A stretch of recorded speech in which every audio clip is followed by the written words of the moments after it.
سؤال صدح قفاي سوق قرين اسكوميدون بي معنه دعيا شغل أمر بين ويدين دونا محي دينتو كقبتا مثلا بريهن آدلو العلنيو فوركسكا صرفكا لعجها قلاد موضوعا فوركسكا اللي لهذو محي دينتو كقبتا. بسم الله الرحمن الرحيم.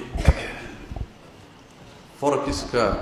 يصرفكا أونلاين كا horeyna waan uga hadlay muxaadaro dheer oo numalenay hal saac iyo siyaadayna socotay ayaan hadda ka hor ka jeediyey oo aad ka helaysaan YouTube forexiska iyo waxay diintu ka qabto marka aan ka hadlayay aad looguma daadanin laakiin gadaal dambe waxaad moodaa si waxaa loo galay aan caadi ahayn ما ندوده المقدشة تجي وعلماء الرئيم المقدشة السرقني دكتور أحمد إمام إيوه علماء لم يتكعب قيل هذا أبو بدن علماء اللي سكان وحي هيد حوله الصومالي دون هيد وقعك لجلية وحن هداد سيدا وحن أورد عيو الحقيقة دي سبعنا waxaa ku jira riski iyo khatar aad u badan aad u sareysa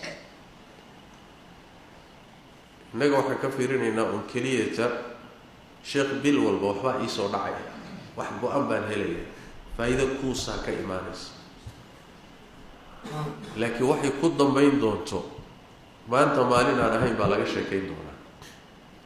horaan bay tan oo kalena soo martay dadka looga digay la kari waayey شيخي الباقيل بحيي شيخي البابنيي سيدي لوغو هي بليون سلعك ابي الصومالي كويني مساميشن هندي كو دعدي صومالي marka waxyaalaha qaarkood si miyir in loo galay u baahantay in laga fiirsado u baahantay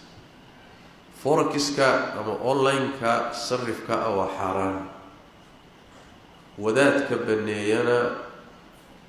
ama masalada sawirkeedii siday u dhacdo iyo wax ka qarsooyin ama adiladeeda sharciga wax ka qarsooyin laakiin forexiska ruuxa garanaya xaqiiqadiisa diinta iyo waxa ay ka tiri mucaamalaadka noocaasana fahmaya forex banay maayo sababtu waxa weeye ganacsi shay asidiisa shay ganacsi oo wax go-an lagu siinayo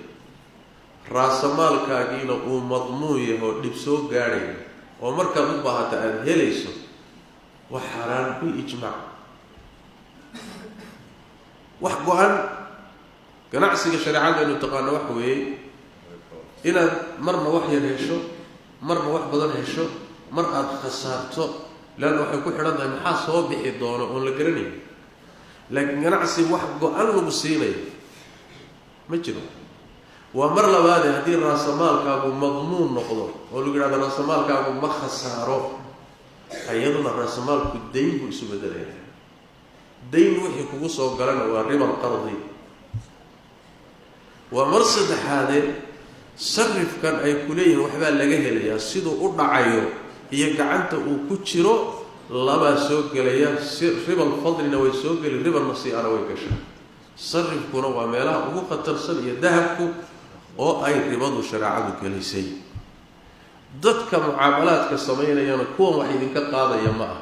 waa kambaniyo waaweyn kuwaasi koy kusii xidhan yihiin afar bangi oo waaweyn oo adduunka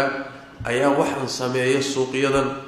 marka waa barnaamij weyn oo halkan ilaa xagga isku xidhan waay faahfaahin intaa ka badan haddaad u baahan tihiin ku laabta muxaadaradaasaan ku faahfaahiyey laakiin barnaamijkaasi shareec ahaanna waa xaaraan ummadana waxaa ka soo gaari doona dhabar jab aan laga waaqsan karin dhaqaalaheeda ha laga taxadaro ha la iska ilaaliyo wallahu aclam